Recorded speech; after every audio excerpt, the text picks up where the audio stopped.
নমস্কার বন্ধুরা, it is আরোহী কুইনের চ্যানেলে আপনাদের সবাইকে স্বাগত জানিয়ে আমি আর একটা নতুন ভিডিওর সঙ্গে আপনাদের সঙ্গে চলে আসলাম। তো বন্ধুরা, দেখতেই পাচ্ছেন আমি ঝাড় দিচ্ছি। তো কেউ কিছু মনে করবেন না, আসলে আমি বাসি কাজ ছাড়ছি, তাই ঝাড় দেওয়া থেকেই শুরু করলাম। তো ভেবেছিলাম আরও কি করব না করব পুরোটাই শেয়ার করব, কিন্তু আর শেয়ার করতে পারিনি। তো ঝাড় দেওয়ার পরে ঘরটা মুছে নিয়েছি, তারপরে বাসন মেজেছি। তো যাই হোক, আজকে তোমাদের একটি মাছের রেসিপি শেয়ার করব। তো এইদিকে আমি স্নান করে চলে এসেছি, তার আগে আমার পুজো দেওয়া সবই কমপ্লিট। তো আজকে আমি মাছ রান্না করব, সেটা হচ্ছে সিলভার কাপ মাছ। সেই রেসিপিটি আপনাদের সঙ্গে শেয়ার করব। তো বন্ধুরা, সিলভার কাপ মাছটি আমি ভালো করে ধুয়ে নুন হলুদ মাখিয়ে নিয়েছি। তো এরপরে আমি মাছটি ভেজে নেব। তো বন্ধুরা, ভিডিওর শুরুতেই বলছি, সবাই ভিডিওটি লাইক ও কমেন্ট করবেন অবশ্যই।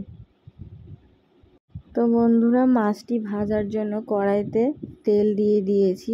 তো তেলটি গরম হওয়ার জন্য অপেক্ষা করছি। তো তারপরে একে একে মাছগুলো ছেড়ে দেব। তো বন্ধুরা, নতুন একটা টিপস দিচ্ছি, তোমরা হয়তো অনেকেই জানো বা কেউ জানো না। তেলটি গরম হওয়ার পরে আমি একটু হালকা নুন ছড়িয়ে দিয়েছি, যাতে মাছগুলো কড়াইয়ের গায়ে লেগে না যায়। তো সেটা একটু নাড়িয়ে নিলাম। তো এরপরে আমি একে একে মাছগুলো সব ছেড়ে দেব, আর নুনটা ভালো করে তেলের সঙ্গে মিক্সড করে নিচ্ছি। তো এই যে আমার মাছ ছেড়ে দেওয়া হয়েছে, আর গ্যাসটা এবার জোরে দিয়ে ভাজবো। মাছটা লাল লাল করে ভাজতে হবে, একটু অপেক্ষা করতে হবে। আর মাছ ভাজার আমি আমার দিক দিয়ে করি যে মাছটা দেওয়ার পর একটু কিছুক্ষণ ওয়েট করি। তো এইদিকে মাছ আমার ভাজা সব কমপ্লিট হয়ে গেছে। দেখো আমি কিভাবে লাল লাল করে ভেজেছি। তো এরপরে আমি আলুটা ভেজে নেব। তো আলুটা ভেজে নিচ্ছি, ওই মাছ ভাজা তেলেই ভেজে নিলাম। এর মধ্যে নুন হলুদ দিয়ে নিয়েছি পরিমাণ মতন, আপনারাও আপনাদের পরিমাণ মতন নুন হলুদ দিয়ে নেবেন। তো দেখুন বন্ধুরা, আলুটি আমার ভাজা হয়ে গেছে।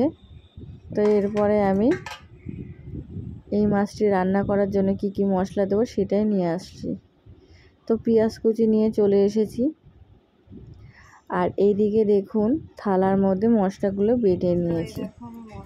তো এইদিকে বেটেছি হচ্ছে জিরে, আর এটা হচ্ছে বেটেছি আদা, আর এটা হচ্ছে রসুন। আমি সব আলাদা আলাদা করেই বেটেছি, আর লঙ্কাও বেটেছি। আর এদিকে 2 পিস লঙ্কা চিড়ে রেখে দিয়েছি। যখন হচ্ছে তেলের মধ্যে পেঁয়াজ দেব, তখনই আমি লঙ্কাটা দিয়ে দেব। তো দেখুন বন্ধুরা, আমি কড়াইটি নিয়ে চলে এসেছি, সেই মাছের তেলের কড়াই। মাছ টাছ ভেজে আমি কিছুক্ষণ অপেক্ষা করছিলাম মশলার জন্য। তারপরে তেলটি ঠান্ডা হয়ে গেছিলো, আবার গরম করলাম। তো এখানে আমি হচ্ছে গোটা জিরে দিয়ে দিচ্ছি, আর সাথে চিড়ে রাখা কাঁচা লঙ্কা দিয়ে দিচ্ছি। একটু নাড়িয়ে চাড়িয়ে নেব, যাতে তেলের সাথে ফোড়নটি মিশে যায়। তো তারপরে আমি কুচিয়ে রাখা পেঁয়াজটি দিয়ে দেব। তো পেঁয়াজটি দিয়ে দেওয়ার পর অপেক্ষা করব যতক্ষণ না পেঁয়াজটি হালকা ভাজা হবে।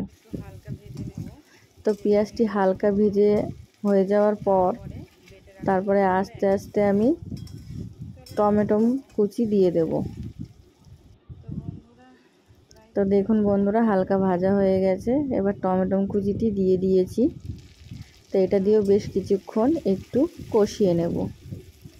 তো তারপর একে একে আমি দিলাম জিরে বাটা, জিরে বাটা নিয়েও একটু কষিয়ে দিচ্ছি। সাথে একটু জল দিয়ে দিলাম, মশলারই জল। এটা নিয়ে ভালো করে কষিয়ে নেব। তারপরে দিলাম তোমার হচ্ছে রসুন বাটা। রসুন বাটা দেওয়ার পরে লাস্টে আদা বাটাটা দিয়ে দিচ্ছি। তো চলো মশলাটা আবার কষিয়ে নিচ্ছি, নুন হলুদ দিয়ে তারপর কষিয়ে নিচ্ছি। বন্ধুরা নুন আর হলুদ দিয়ে দিয়েছি, এবার ভালো করে কষিয়ে নেব। তো পরে আসছি চলো।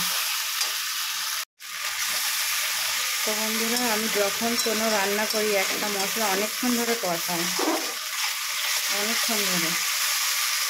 এটা আমার ধারণা যে একটা মশলা ভালো করে কষাতে পারলে রান্নাটা টেস্ট হয়, যতক্ষণ আবার তেলটা ছেড়ে যাচ্ছে। তাই দেখো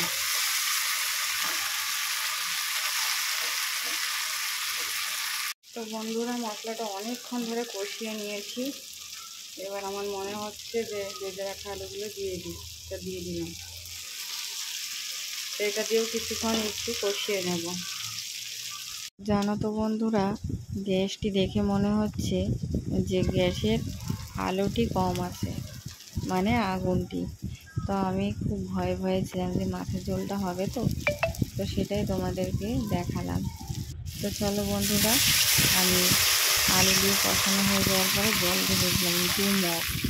যেহেতু হচ্ছে আমাদের রাতের এবং দুপুরে 2 বেলার ঝোল রাখতে বলেছে, মানে ঝোল রাখবো, তো তার জন্য আমি 2 মগ জল দিয়েছি। আপনারা আপনাদের পরিমাণ মতন জল দিয়ে দেবেন। তো চলুন এবার একটি থালা দিয়ে ঢাকা দিয়ে রাখি। তো ঠিক 15 মিনিট পরে এসে আবার দেখব যে ঝোলটি কেমন অবস্থায় আছে। তো জল দিয়ে এটা সেদ্ধ করার কারণ আলুগুলো যাতে গলে যায়। তো ঝোলটি দেখুন অনেকটাই মানে খেয়ে নিয়েছে। এরপর ভেজে রাখা মাছগুলো দিয়ে দিলাম। তো চলো এটা দেওয়ার পরে আরও 5 থেকে 10 মিনিট আবার ফুটিয়ে নেব। তো তারপরে এই দেখুন ঝোলটি আমার প্রায় রেডি। এবার আমি নামানোর আগে গরম মশলা দিয়ে দিচ্ছি। তো বন্ধুরা আমি অনেক কিছুতেই, বিশেষ করে মাছের ঝোল, মাংস করলে এই সাই গরম মশলাটি ব্যবহার করি। তো চলো আবার পরে দেখা হচ্ছে। 2000 years later.